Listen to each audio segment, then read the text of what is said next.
Assalamualaikum warahmatullahi wabarakatuh.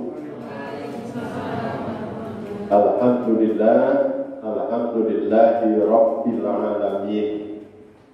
Wa bihi nasta'inu ala umuri dunya waddin. Asyhadu an la ilaha illallah wahdahu la syarika lah. Wa asyhadu anna Muhammadan abduhu wa rasuluh. Allahumma sholli wa sallim wa barik ala Muhammadin wa ala alihi wa sahbihi ajma'in. Amma ba'd. Bapak-bapak, ibu-ibu, seluruh yang rawuh yang saya muliakan, puja, puji, serta syukur senantiasa kita panjatkan kehadirat Allah Subhanahu wa Ta'ala yang telah melimpahkan karunia dan nikmatnya kepada kita sekalian, sehingga pada siang ini kita masih diberi kesempatan, kekuatan, semangat, dan tentu saja keikhlasan berkumpul di tempat yang sedang kita muliakan ini dalam rangka pengajian rutin, sekaligus kita manfaatkan untuk momentum mengenang, memperingati kelahiran tokoh sejarah paling besar, yakni Nabi Muhammad Sallallahu Alaihi Wasallam. Dengan memperingati itu, kita bisa mengambil hikmahnya yang banyak, manfaatnya yang besar, sehingga bisa meningkatkan kualitas iman dan takwa kita. Karena dalam surat Ad-Dariyat ayat 55 Allah sudah menegaskan, wa dzakir fa inna dzikra tanfa'ul mu'minin, dan senantiasa berilah peringatan, sesungguhnya peringatan itu bermanfaat bagi manusia. Jadi intisari memperingati itu untuk mengambil manfaat. Nah, bagi orang yang beriman, manfaatnya apa? Idza dzukirallahu wajilat qulubuhum wa idza tuliyat alaihim ayatuhu zadatuhum iman. Dengan peringatan itu kita akan meningkatkan iman kita kepada Allah Subhanahu wa Ta'ala. Jadi saya luruskan Bapak Ibu, kita tidak merayakan Maulid Nabi, tapi memperingati Maulid Nabi. Jadi kalau merayakan nanti jadi debat, enggak selesai bid'ah macam-macam itu. Tapi saya menggunakan istilah peringatan, bukan perayaan. Sebab apa? Kalau perayaan itu dikaitkan dengan hari besar. Nah, kalau peringatan itu dikaitkan dengan hari-hari bersejarah. Nanti ini siswa juga guru agama harus ngasih tahu. Jadi perayaan itu untuk menghadapi hari-hari besar atau hari-hari raya yang di dalam Islam hanya ada dua, Idul Fitri dan Idul Adha. Itu perayaan. Tapi kalau menghadapi hari-hari bersejarah seperti Maulid Nabi, Nuzul Quran, Isra Mi'raj, Tahun Baru Hijriah, itu bukan perayaan, tapi peringatan. Nah, intinya perayaan adalah bersenang-senang karena dikaitkan dengan peristiwa ibadah. Ya, Idul Fitri dikaitkan dengan ibadah puasa Ramadan. Idul Adha dikaitkan dengan ibadah haji. Tapi kalau peringatan itu dikaitkan dengan peristiwa sejarah, di mana sejarah tidak bisa dilepaskan antara masa lalu, masa kini, dan masa yang akan datang. Maka peringatan harus diambil manfaat, bukan dirayakan. Saya setuju, sekatenan itu perayaan atau peringatan? Ya, perayaan. Karena orang kesekatan yang dituju masjidnya apa alun-alunnya? Yang didatangi pengajiannya pendangdutannya. Sing nom-nom rono iki sing goleki pahalane apa pahane gitu. Mulai-mulai kesekatan kira-kira imane saya apik apa saya rusak. Jadi sekatan itu sudah bukan peringatan tapi sudah perayaan untuk bersenang-senang. Enggak ada manfaatnya wong bersenang-senang ya wis. Tapi kan tadi surat Ad-Dariyat ayat 55 tadi, dan berilah peringatan, sesungguhnya peringatan itu bermanfaat bagi orang-orang yang beriman. Jadi Bapak Ibu, asasnya adalah mengambil manfaat. Tidak harus tepat seperti hari raya. Kalau hari raya, perayaan waktunya sudah ditentukan, nggak boleh diajukan dan diundur. Untuk Idul Fitri sudah ditentukan 1 Syawal. Itulah dia tanggal 10 Zulhijjah ditambah dengan 3 hari tasrik. Jangan mentang-mentang Idul Fitri dari khotib tidak dapat, pada sibuk semua habis mundur ben tanggal loro nggak bisa. Tapi kalau peringatan tuh nggak usah wayang-wayang. Memperingati Maulid Nabi bulan Muharram ya boleh, bulan Ramadan ya boleh. Pokoknya sifatnya mengingatkan. Tidak harus untuk tanggal 12 Rabiul. Nah, karena sifatnya untuk mengingat. Nah, Bapak Ibu, tentu saja karena ini peristiwa sejarah yang paling besar dan tidak akan terulang lagi, ya manfaatnya, hikmahnya sangat besar. Tapi saya ingin menyampaikan bahwa kedatangan Rasulullah untuk merubah zaman dari zaman jahiliyah menuju zaman Islamiyah. Jadi Nabi Muhammad SAW dilahirkan dari segi waktunya tahun gajah, tapi dari segi zamannya disebut zaman jahiliyah. Jadi kalau kita memperingati kelahiran tokoh itu dikaitkan dengan 2, ya, memperingati waktunya, mengingat waktunya, dan mengingat zamannya. Ya. Jadi kalau tanggal 12 Rabiul Awal itu waktu. Jahiliyah itu zaman. Nah, apa Bapak Ibu bedanya waktu dengan zaman? Ini ceramahnya ilmiah apa? Campuran. Campuran. Ilmiah itu bicara yang mudah dengan bahasa yang sulit dipahami. Maka semakin panjang gelar kesarjanaan ilmuwan biasanya ngomong semakin padahal sih diomongnya remeh-remeh nilai pengajian itu bicara yang sulit dengan bahasa yang mudah. Dakwah. Jadi Bapak Ibu, waktu zaman, apa bedanya waktu dengan zaman? Kalau waktu itu tidak bisa terulang kembali meskipun sudah terjadi. Salah satu sifat waktu, kalau sudah terjadi itu tidak akan terulang kembali.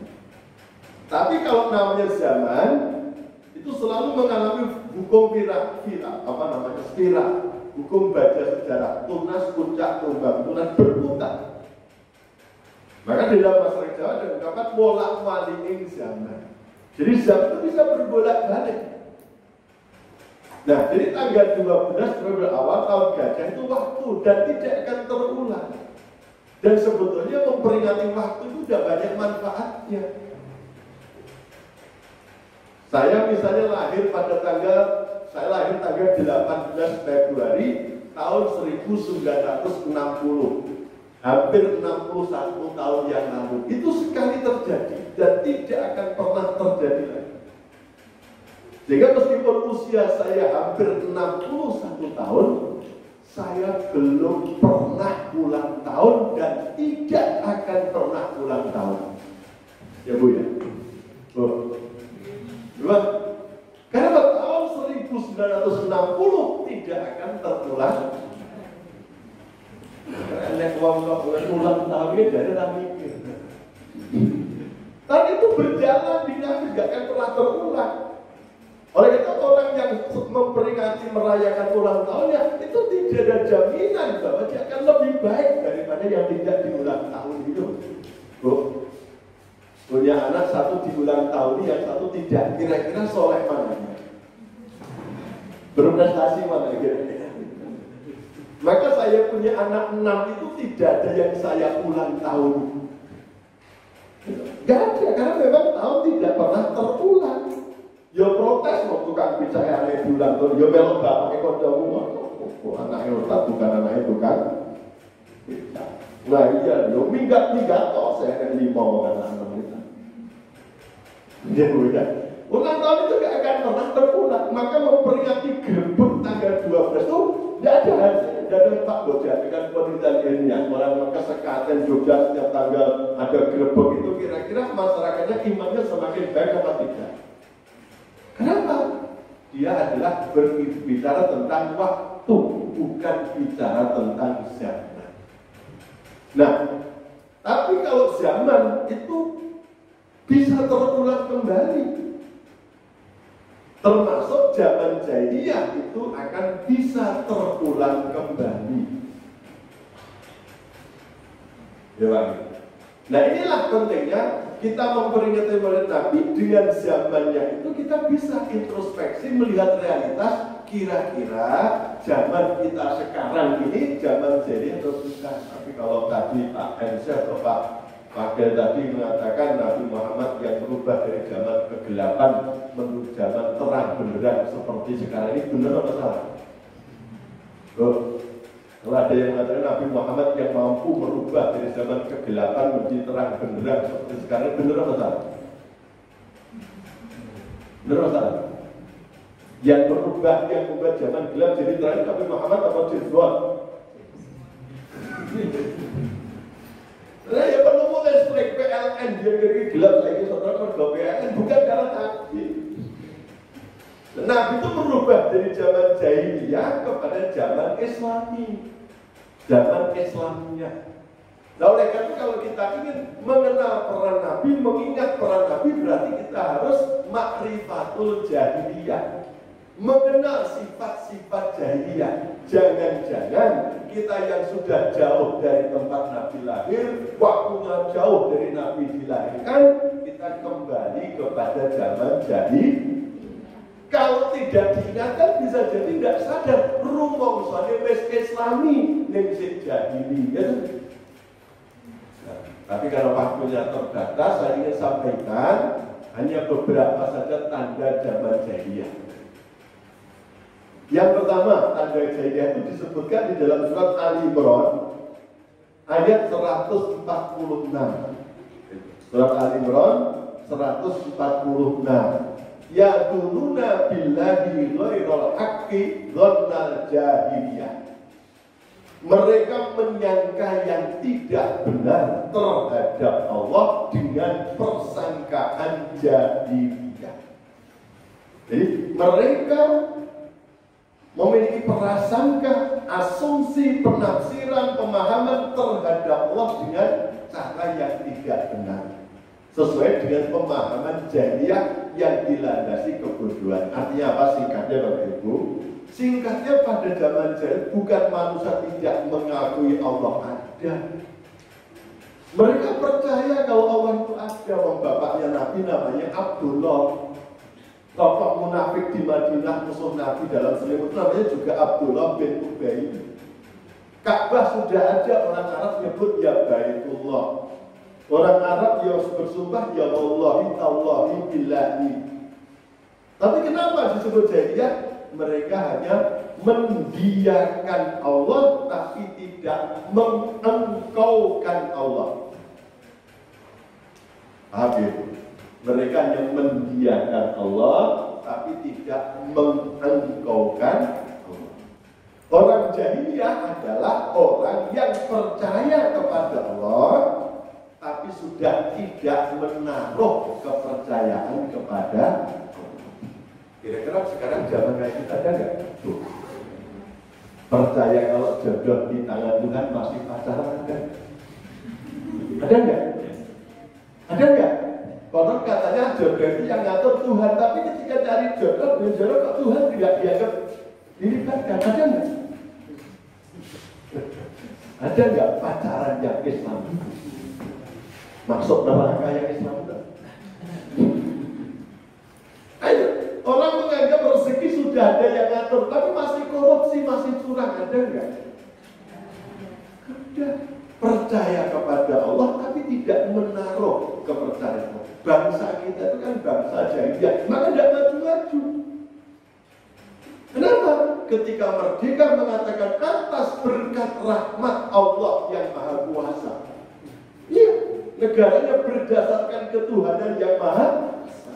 Kalau sumpah jabatan di atasnya kitab suci dari Tuhan. Tapi dari merdeka sampai sekarang Tuhan dilibatkan nggak di Indonesia? Kalau ada orang berjuang untuk supaya Indonesia itu mengenal Tuhan, melibatkan Tuhan dalam mengatur undang-undang kita, dicap apa kira? Dicap apa kira?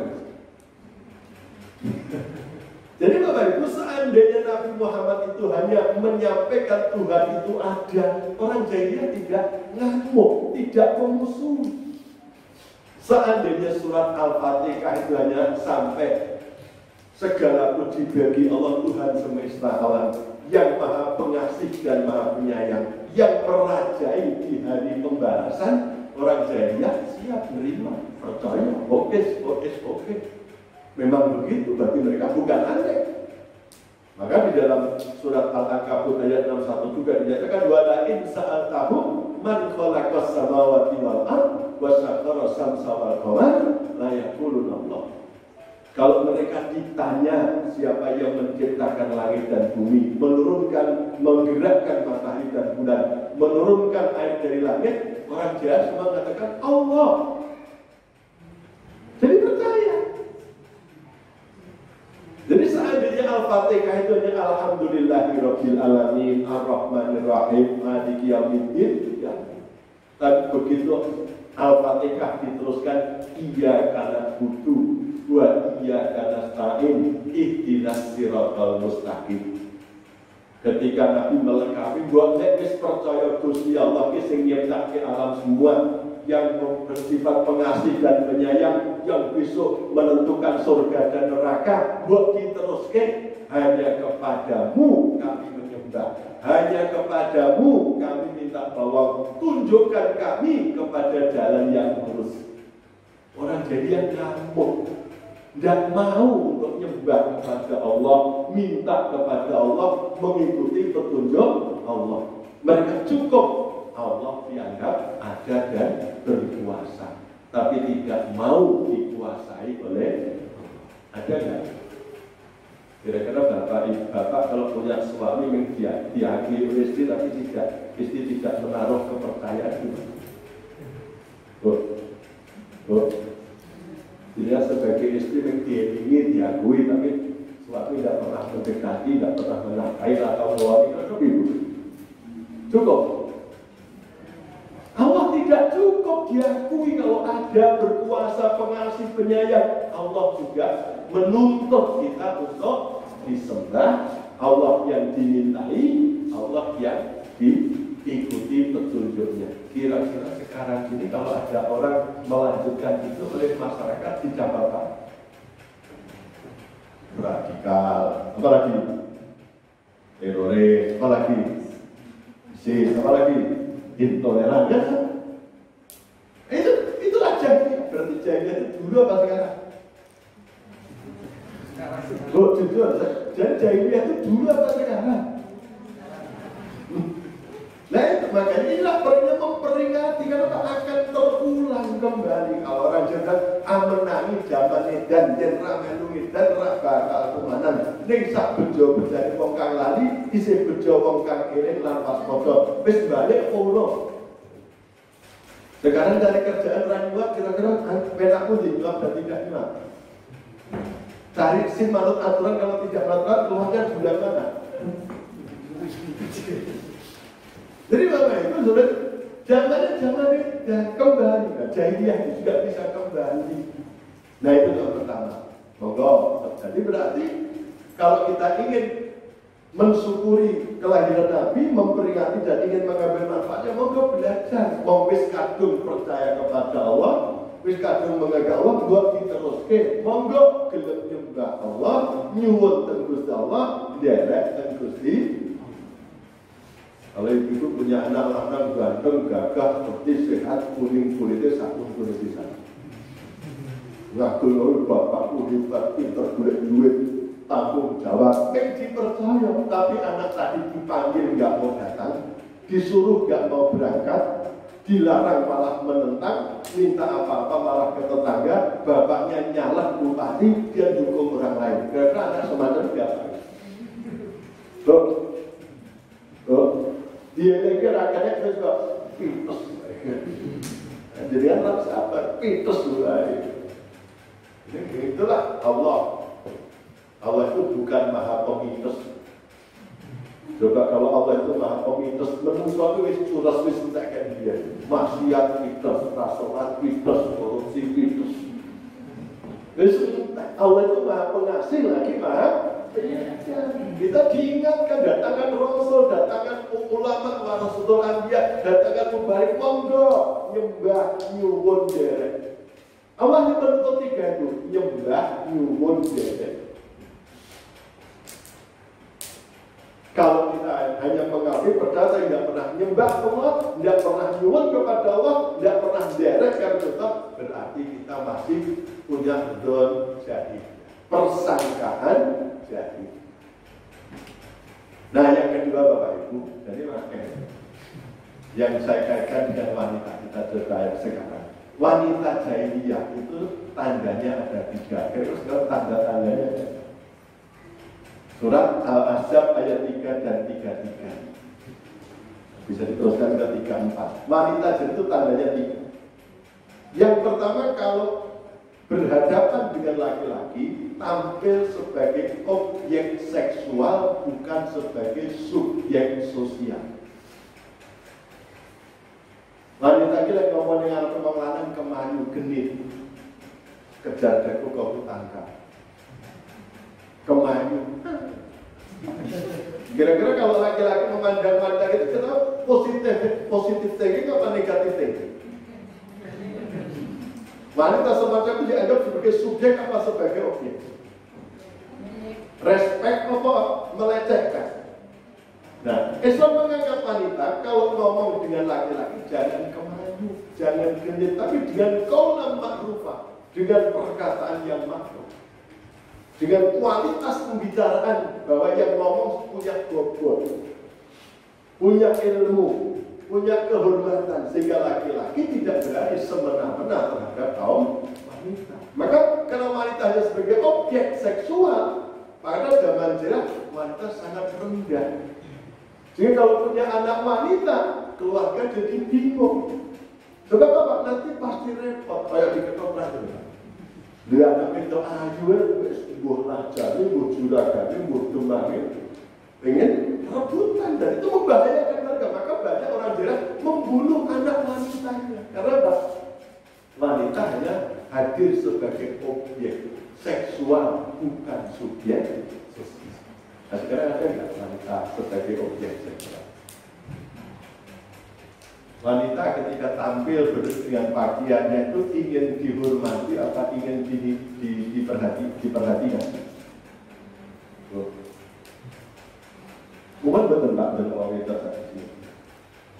Nah itu yang kedua Bapak Ibu, wanita jahiliyah tidak kekerasan di rumah. Sehingga Allah memanggil istri-istri Rasul pada ayat 33-nya surat Al-Ahzab, wa qarna fi buyutikunna, dan tetaplah kamu di rumah. Ingat, wanita jahiliyah sekarang banyak yang di luar rumah tapi tidak kekerasan di rumah. Ini bukan berarti Islam melarang wanita keluar rumah, silakan ada aturannya. Tapi yang dimaksud adalah ketika wanita sudah tidak kekerasan di rumah. Orang yang dianggap cuma nastong wonten pundi-pundi namung wonten griya. Cuma di rumah. Jadi rumah dianggap cuma. Rumah kalah dengan pabrik, rumah kalah dengan kantor, rumah kalah dengan pasar. Sehingga rumah tinggal sisa-sisa perhatiannya. Sehingga ketika di rumah wanita tidak bisa tampil sebagai sosok pencipta keluarga yang sakinah. Apa? Menjadi istri dan ibu. Sehebat apapun malang melintang yang menikah, kalau sudah nikah, dia pasti statusnya jadi istri dan ibu. Pada zaman jika wanita sudah tidak bangga lagi sebagai istri dan ibu. Kalau toh mau sebagai istri karena butuh status sosial, dia hanya istri dalam status namun tidak dalam fungsi. Statusnya istri tapi sudah tidak berfungsi lagi sebagai istri. Sehingga laki-laki jahiliyah bingung menghadapi dua jenis wanita. Yang satu wanita yang statusnya istri tapi tidak berfungsi, yang satu wanita yang statusnya bukan istri tapi sewaktu-waktu siap berfungsi. Boleh pun dimaksud. Ya? Laki-laki jahiliyah milih dua-duanya. Sejarah keraton-keraton tokoh-tokoh di Jogja milih dua-duanya untuk status mereka punya permaisuri, untuk fungsi mereka punya selir, punya gunde, punya ampit. Jadi istri hanya untuk status, kemudian kita dipamerkan teman, tapi untuk fungsi itu dia punya selir, punya gunde, punya pelaku. Sekarang ada nggak? Ada nggak? Bro?